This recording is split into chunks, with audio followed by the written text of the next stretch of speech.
¿Qué tal? Bienvenidos a la presentación del número 7 de la revista Corpus 21, que este año arranca su tercer año de operaciones editoriales académicas. Estamos muy complacidos con la presencia en esta ocasión de dos de los autores del elenco que conforman este fascículo, así como la presencia del presidente del Colegio Mexiquense, César Camacho. Hace 500 años llegaron a nuestras tierras provenientes de los Países Bajos tres frailes para comenzar lo que se llama el proceso de evangelización. De tal suerte que Corpus 21 dedicó este fascículo en su eje temático a abordar justamente esta circunstancia.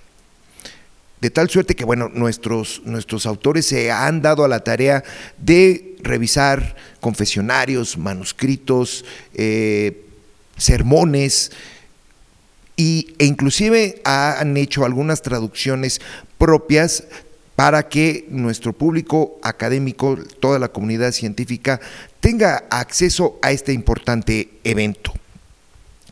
Quisiera ceder la palabra en esta ocasión al doctor Mario Alberto Sánchez Aguilera, que justamente es quien abre este cóctel de artículos con el artículo Modelos Cristianos para Nobles Tlaxcaltecas, Testimonios de un Primer Contacto. Él nos hablará justamente del proceso de investigación, los resultados y también de manera general de los artículos que conforman este volumen. Él es doctor en estudios mesoamericanos por la UNAM, actualmente es becario postdoctoral en el Instituto de Investigaciones Bibliográficas de la propia Casa de Estudios y profesor de la Facultad de Filosofía y Letras. Doctor, es un placer que estés el día de hoy en la presentación de este magnífico fascículo y nos gustaría que nos compartieras pues los avatares, las experiencias de que ya se ha materializado en un artículo de investigación. Bienvenido, doctor. Muchas gracias. Muchas gracias. Bueno, primero agradecer al Colegio Mexiquense por esta oportunidad. En realidad es, bueno, como ya lo pueden ver o como lo verán, es un número muy bonito. Particularmente hay que felicitar tanto a los editores como al diseñador. Es un diseño precioso, la portada es muy muy bonita, tan bonita como los textos que hay en este volumen. Bueno, el volumen conmemora 500 años de la llegada de los primeros 3 franciscanos a la Nueva España: Fray Pedro de Gante, Fray Juan de Tecto, Fray Juan de Ahora.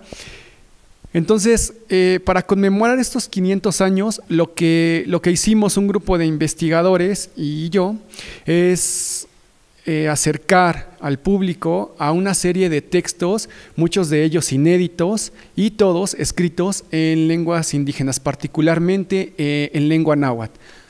El texto, el volumen en general, reevalúa la manera de abordar este tema de la evangelización.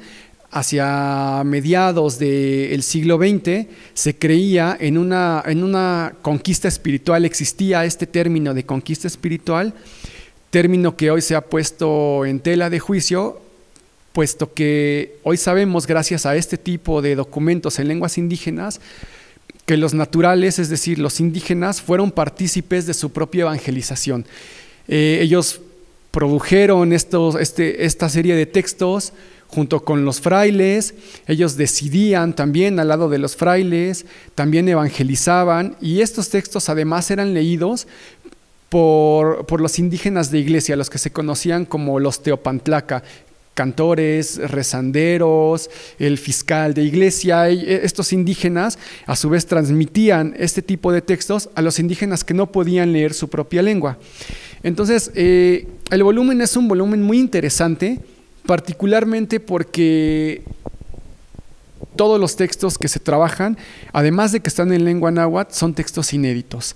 Es decir, son textos de los que no se había hablado precisamente porque son de difícil acceso, están muchos de ellos en bibliotecas en otras partes del mundo, están en lenguas indígenas y además están en un náhuatl que no es fácil, que es un náhuatl que se conoce como náhuatl de evangelización. Es un náhuatl lleno de neologismos, es decir, de palabras en latín, palabras en castellano y frases construidas en lengua náhuatl para referir a cosas o a lo sobrenatural cristiano, frases que refieren al bautismo, a la Santísima Trinidad, que son bastante complicadas de traducir tanto en su momento por los frailes y por los indígenas que elaboraron estos textos, como hoy por los estudiosos. Entonces, bueno, el volumen abarca, tiene 8 textos. El volumen se abre con un texto que es el mío, porque es el texto más antiguo, es decir, es la fuente más antigua. Ese es el orden que tiene el volumen. Fuimos de el texto más antiguo hasta, vamos a decir, el más moderno, que es del siglo XVIII, que no es moderno, pero el texto más tardío. Entonces, a lo largo del texto, a lo largo del volumen, se abordan diferentes perspectivas, como, por ejemplo, el trabajo de la doctora Berenice Alcántara, que se titula De neófitos amancebados y fornicarios, los nahuas y sus pecados en 3 confesionarios tempranos. La doctora Berenice Alcántara aborda 3 confesionarios en lengua náhuatl y particularmente el tema de la sexualidad, cómo se era tratado el tema de la sexualidad por los frailes y cómo se les preguntaba a los indígenas sobre este tema pues tan espinoso, que incluso sigue siendo hoy. Tenemos otro texto, el de Montserrat Mancisidor, que se llama Inzihuatlahueliloc, la mala mujer en los textos cristianos en lengua náhuatl del siglo XVI.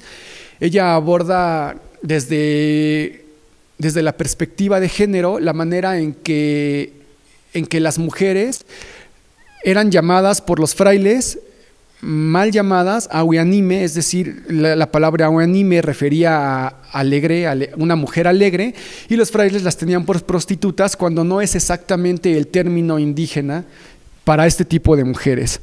Está también el texto de Salvador Reyes Equiwas, el Michcuicat, Canto de Peces, una alegoría lacustre de los mexicas en la derrota, y él aborda un canto de un muy importante manuscrito titulado Cantares Mexicanos, donde él analiza precisamente y evidencia la participación de los indígenas tanto en la producción del canto como en la reproducción, es decir, como al momento de ejecutar el canto baile, de llevarlo a la práctica.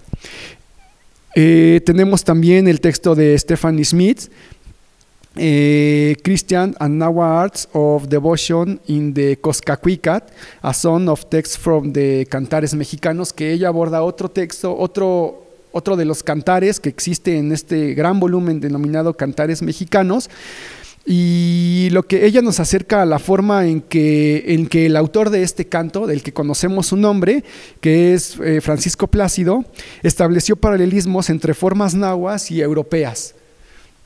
También tenemos el artículo de Tesiu Rosas, la relación primitiva del Nican Mopowa, que nos hablará un poco él de su trabajo. Está otro artículo de Agnieszka Brilac y Julia Madiaska, que trata sobre María Magdalena. En realidad María Magdalena no es un perro. Así se titula el texto, porque en realidad así se titula, es una parte que aparece en un sermón en el libro llamado Teotemachtilistli, y que se editó en Guatemala, sobre el náhuatl de Guatemala del siglo XVI. Tenemos también un texto de Andrea Ayala, que es Para servir a la tierra y gozar en el cielo, identidad cristiana y evangelización en el siglo XVIII, y ella aborda un libro llamado Cristianoyon Mexicanamachtiloni, que es un confesionario en lengua mexicana, y lo que ella hace es darnos luz de cómo una doctrina que ya existía en castellano fue traducida al náhuatl y cuáles fueron estos cambios y cómo se acopló para el pensamiento indígena y para las necesidades de los frailes en aquel momento. Entonces, como podemos ver, es un volumen en el que participan investigadores internacionales, investigadores de muy alta categoría, y además lo particularmente interesante y bonito de este volumen es que todos los autores elaboran su propia traducción de los textos en náhuatl. Son textos inéditos, textos que están en otras partes del mundo. Por ejemplo, en el artículo que yo elaboré es sobre un sermonario que existe hoy en día en la John Carter Brown, que está en la Universidad de Brown. En este sermonario fue elaborado en Tlaxcala, y fue elaborado particularmente para la nobleza indígena.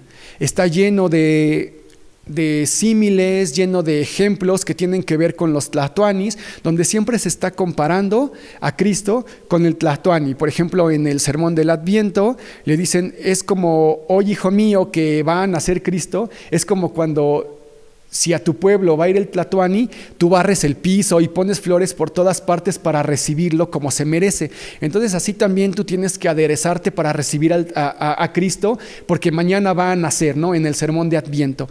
Entonces, a grandes rasgos, a muy grandes rasgos, esto es lo que ustedes van a encontrar en el volumen. Además que es un volumen muy amable, muy visual, muy interesante, muy bonito. Y es un volumen pues casi de colección. Muchas gracias.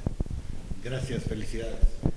Muchas gracias, doctor. Efectivamente, lo que usted comenta sobre el volumen en general tiene mucha relevancia, porque el espíritu de una revista académica científica no solamente es la divulgación del trabajo que ustedes han realizado, sino la difusión de un trabajo original, y adquiere muchísimo más relevancia el hecho de que haya aquí traducciones propias de parte de ustedes, y nosotros pues bueno, correspondemos con encajonarlos, enmarcarlos en un ambiente editorial que les comparto al público, sí nos costó un poquito de trabajo por los cortes silábicos en cuanto a la tipografía. Mi diseñador y su servidor hicimos realmente trabajo de relojero por el inmenso trabajo y respetar justamente espacios, comas, en fin, y aprendimos, bueno, un poquito de lengua náhuatl también. Ahora vamos a cederle la palabra al doctor Tesio Rosas Xelhuatzin. Él es el autor del artículo La relación primitiva, análisis del manuscrito 1475 de la Biblioteca Nacional de México. Él es doctor en historia, pero también doctor en estudios latinoamericanos por la Universidad Nacional Autónoma de México. Es miembro del Sistema Nacional de Investigadores, nivel candidato, y sus líneas de investigación desde luego apuntan al tema que nos reúne el día de hoy, es decir, la relación entre lengua y cultura de los pueblos indígenas en América Latina. Entonces, doctor, si nos regala su participación. Muchas gracias por la invitación. Bueno, quiero comenzar pues extendiendo una amplia felicitación al Colegio Mexiquense, al grupo editorial de la revista Corpus 21. Es verdaderamente un logro, la calidad académica, la calidad editorial de la revista. En serio, muchas felicidades.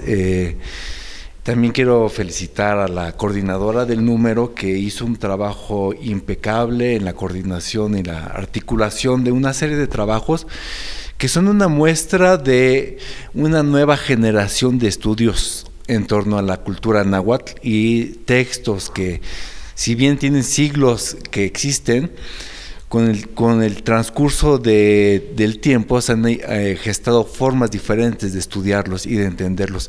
Y en cierta manera este dossier compila estudios de una nueva generación que tal vez lo podríamos vincular a lo que en algún momento Miguel León Portilla planteaba sobre la visión de los vencidos, es decir, no solamente la perspectiva histórica del conquistador, sino la del propio indígena.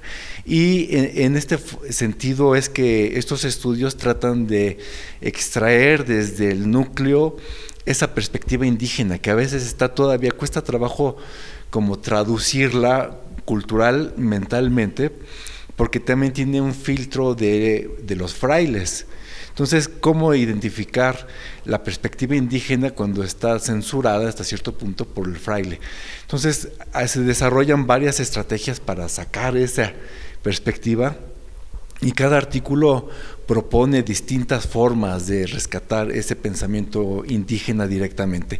Y las estrategias de traducción también es toda una nueva metodología que se está desarrollando, y me parece que el número compila una muestra de esta nueva generación de estudios que se les haya llamado nueva filología, y podemos enfatizar tal vez dos grandes ejes que pueden ser comunes a lo largo de este dossier.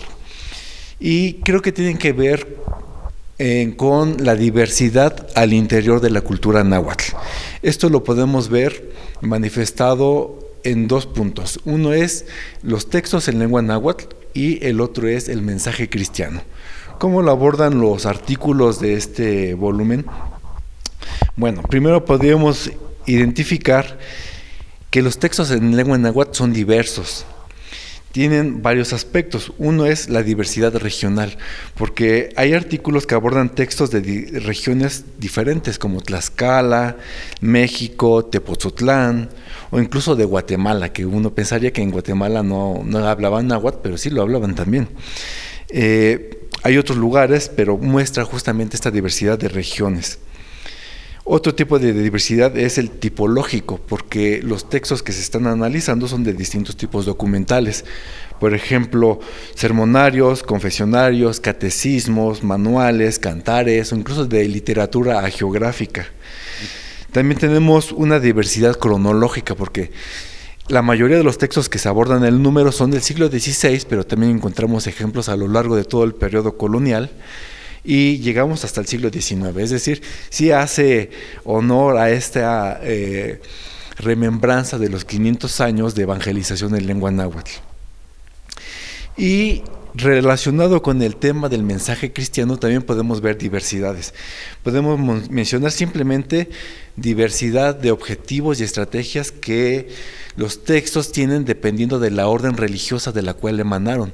No es lo mismo un texto que fue elaborado por una orden franciscana que la de los jesuitas. Entonces, este mensaje se ve diferente dependiendo de la orden religiosa. Y finalmente me quisiera hacer énfasis en las diferencias discursivas de los textos, y quisiera enfatizar el papel activo de los propios indígenas dentro de esos textos. Es algo que se le denomina agencia indígena o ese papel activo intelectual. No solamente eran ayudantes, también eran autores, y de alguna manera están plasmando su forma de pensamiento de su época. Entonces, a partir de análisis de esos documentos podemos rescatar como una especie de cápsula del tiempo, una forma de pensar, una cultura muy peculiar. Entonces, eso es lo que distingue el conjunto de estos números, de estos artículos, cada uno a su forma, cada uno tratando un tema y un texto diferente. En mi caso, me enfoqué en un manuscrito que contiene un texto muy importante, pero que ha sido un poco desplazado por otro texto hermano, que es el Nican Mopogua. Seguramente conocen que el Nican Mopogua es el texto en náhuatl que narra las apariciones de la Virgen de Guadalupe en el Tepeyac.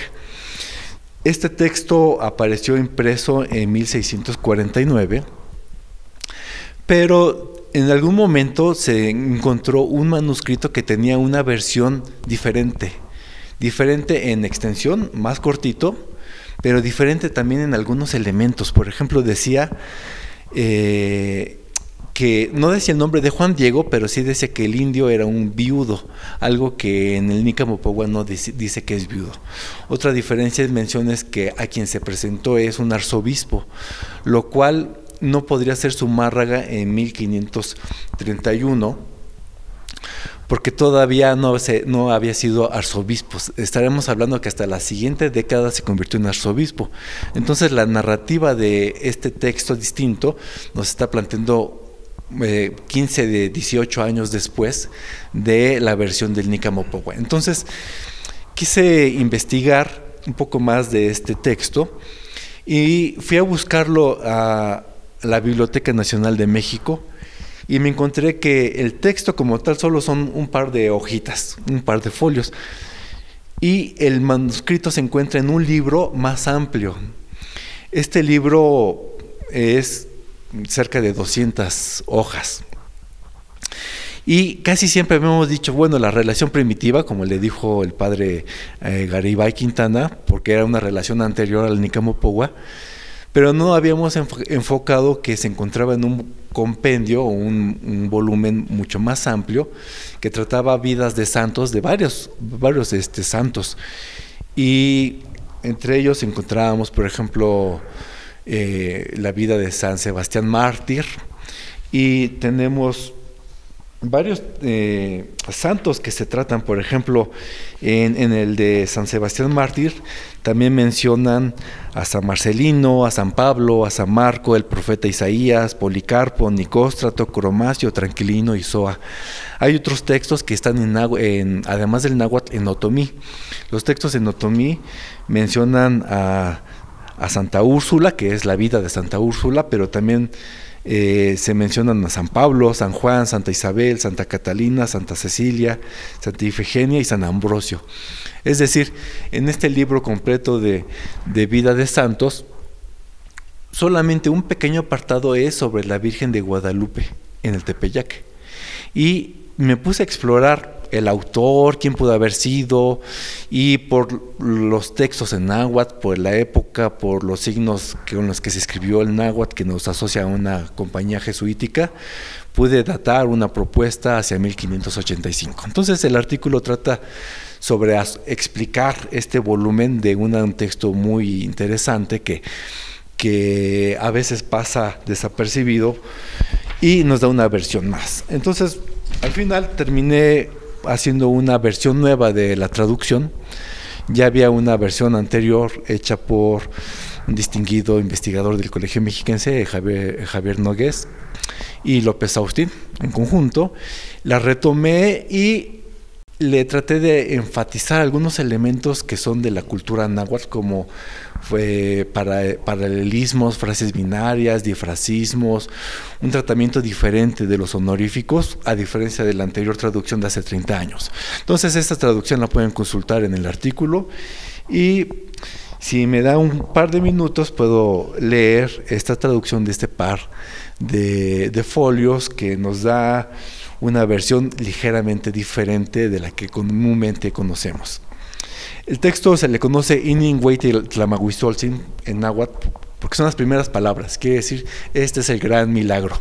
Entonces les voy a leer la traducción de Nuestra Señora de Guadalupe. Este es el gran milagro que Dios nuestro Señor hizo por medio de la siempre Virgen Santa María. Ustedes recibirán, ustedes escucharán cómo milagrosamente quiso que se le edifique casa, se le establezca residencia, y que sea llamada Siguapili Santa María Tepeyacac. Así aconteció a un pobre hombre, a un macehual, ciertamente muy devoto. Este pobre campesino, pobre coa, pobre mecapal, andaba en el collado del cerro de Tepeyacac, quizá escarbando raíces, donde vio a la amada Madre de Dios, que le llamó.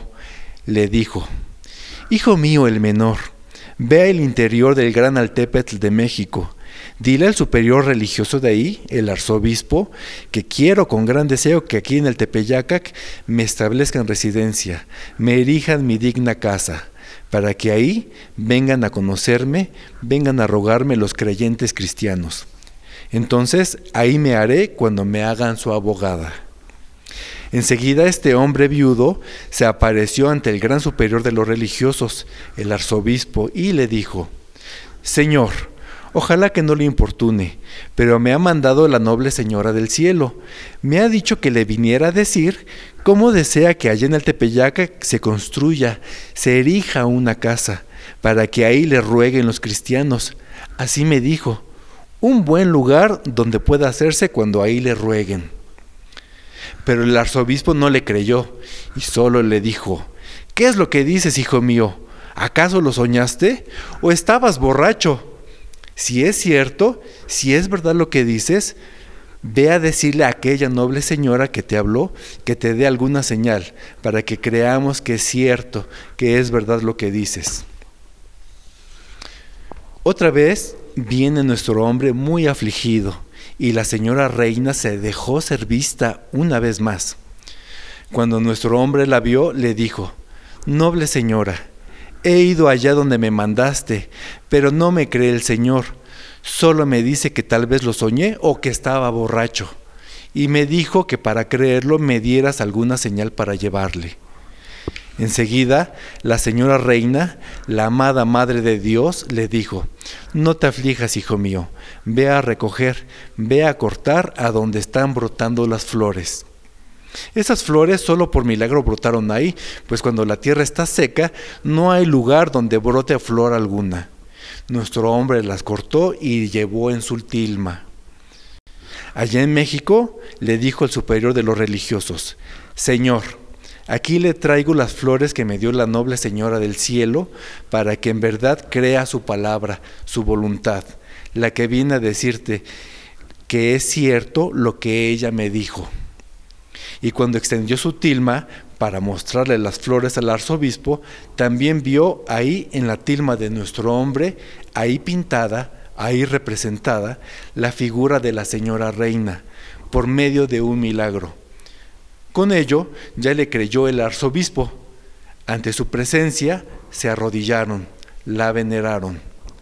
Y así, la imagen de la señora reina está aquí, milagrosamente, se pintó en la tilma del pobre hombre y ahora se encuentra dispuesta ahí para honra de todo el mundo. Allí vienen a conocerla los que le rezan y ella, con su inmensa y misericordiosa maternidad, ahí les ayuda, les brinda lo que le ruegan.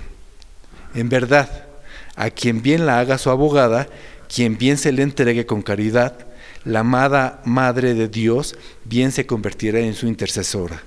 En verdad, mucho le ayudará, mirará por él. Ella protege al que está metido bajo su sombra, bajo su resguardo. Muchas gracias. Muchas gracias, doctor Rosas. De verdad que pues no nos cabe duda que este volumen desatará sanas discusiones académicas, desde luego, en torno a estos nuevos métodos de estudio, esta nueva filología de los estudios en lengua náhuatl.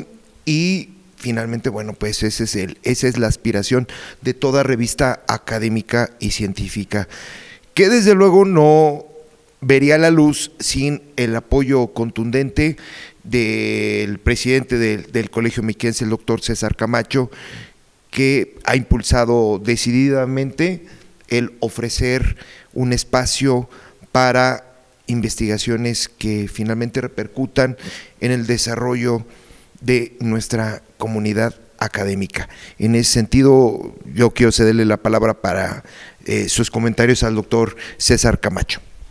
Gracias, Gustavo. Pues debo decir con enorme satisfacción que las expectativas que pusimos al planear la elaboración de este fascículo están superadas sobradamente.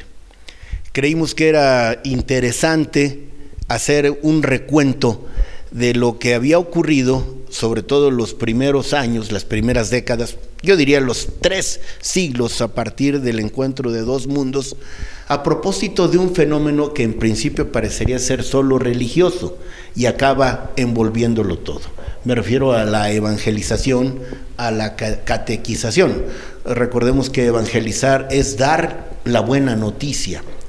pues esta que se planteó desde el inicio de la presencia de los españoles fundamentalmente, y después de muchos personajes de Europa Occidental en tierras de América, provocaron un cambio radical. No exagero la nota si digo que sobre todo los primeros 3 siglos todo fue dominado por la religión, por la iglesia. No había distinción entre poder civil, como le podríamos llamar ahora, y poder religioso. La vida giraba en torno de la religión, el arte, las relaciones sociales, las relaciones productivas, todo tenía que ver, por supuesto, con la religión. Por eso, más allá de que cada uno en ejercicio de su libertad crea o no, practique o no algún culto, lo cierto es que provocó una manera o generó una nueva manera de ver la vida, de ver las relaciones sociales, de conducirse, de actuar. Por eso al final esta es una obra científico-social. No es estrictamente, no es en ningún modo un planteamiento religioso el que contiene. Cada quien, como dije, creerá en lo que decida, pero esto, el número 7 de Corpus 21 recoge de manera profesional el contenidos de documentos poco conocidos o incluso francamente desconocidos, y le da una interpretación nueva, o incluso a documentos conocidos le imprime la novedad de ojos frescos, bien intencionados, y resulta un poco paradójico porque en la medida en que pasa el tiempo, la sociedad contemporánea, los científicos, están mejor equipados, no solo para buscar, para indagar, sino para interpretar lo que se hizo, lo que se dijo y lo que se plasmó en documentos tan interesantes como este. Y no quiero omitir decir que estamos en el Museo del Virreinato de Sinacantepec, que por cierto, aquí en el municipio del Cerro del Murciélago, es donde está la sede principal del Colegio Mexiquense. Estamos en un recinto en donde se respira no solo religiosidad, sino cultura en el sentido más amplio. Una capilla abierta extraordinaria, y ahora mismo estamos en lo que fueron el claustro bajo, el claustro alto de la orden franciscana, que se encargó justamente de la evangelización en esta importante zona del Valle de Toluca.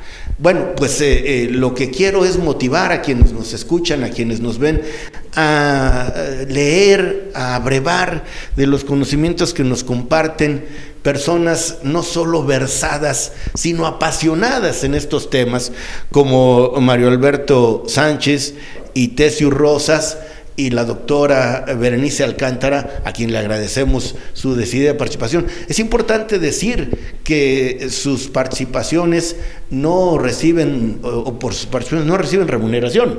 Es decir, el Colegio Mexiquense y todos los que giramos a su alrededor nos beneficiamos de sus conocimientos y de su actitud generosa de dar lo que saben, lo que han indagado, y bueno, está dirigida no solo a especialistas, sino a personas interesadas en esta expresión cultural, en este tiempo tan rico.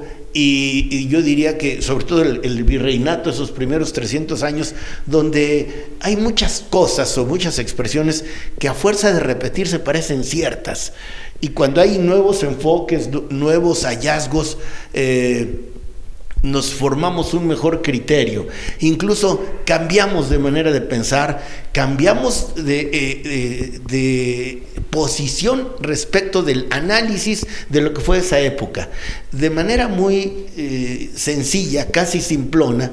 Se suele decir que bueno, fue una época cruenta, y por supuesto que hubo episodios que lo fueron, pero se empieza a relativizar esa, diríamos, historia oficial u oficialista, que es superficial. Los acontecimientos, aunque sea una expresión de perogrullo, fueron lo que fueron, pero hay que tener una mente abierta para advertir que hay nuevas maneras de interpretar lo que ocurrió. Y esas nuevas maneras no son tampoco caprichosas, son el resultado de los hallazgos en documentos, en códices, en manuscritos que están a nuestro alcance o han estado por siglos allí guardados. El mérito de los investigadores es ir tras ellos y de manera muy profesional, muy comprometida con la sociedad, ofrecer, como dije, una nueva interpretación. Pues bueno, no me resta más que invitarlas a leer, a analizar este fascículo 7. Háganlo, no solo para ampliar sus conocimientos, sino tendrán un regusto muy agradable. Gracias y muchas felicidades. Muchas gracias, doctor César Camacho.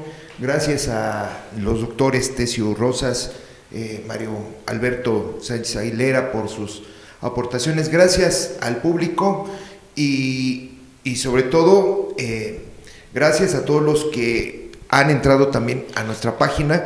Hay que decirlo, la revista está en su formato impreso, un gran trabajo como ya se dijo.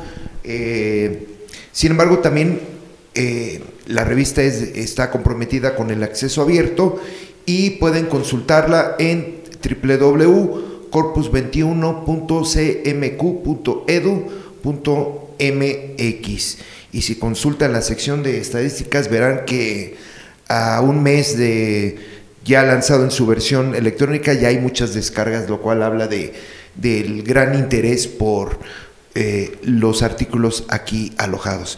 Pues muchas gracias y nos veremos en la siguiente presentación de Corpus 21.